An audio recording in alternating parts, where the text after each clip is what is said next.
Good afternoon, my name is Vanessa Tapia, and today I'm going to talk about the three important places that Barranquilla has, and of course about their architecture.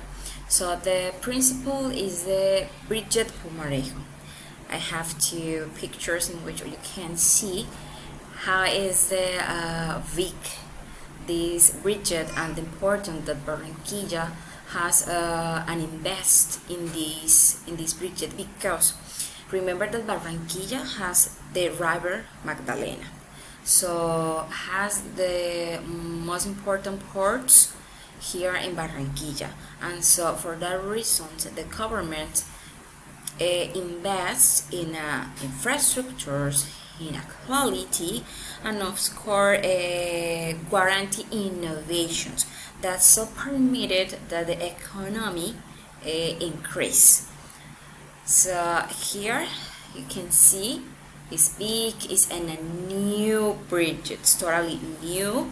The infrastructure is very big and the design is a new.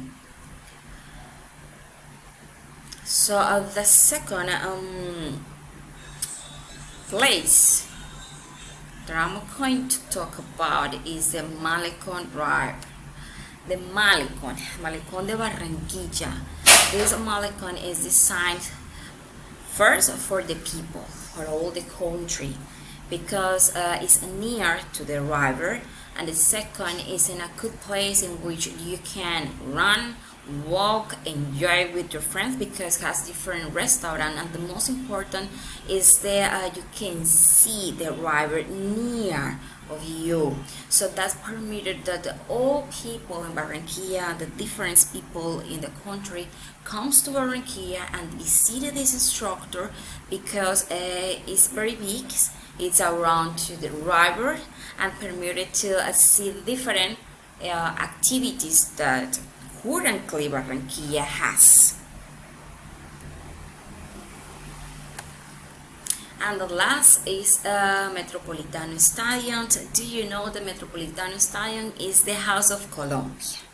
Here we have a different event in which Colombia and different teams play, and we get the opportunity to celebrate it. It's a big stadium without all structures, but with a specific design to permit it, and a lot of people stayed and see different play. So this is the three important structure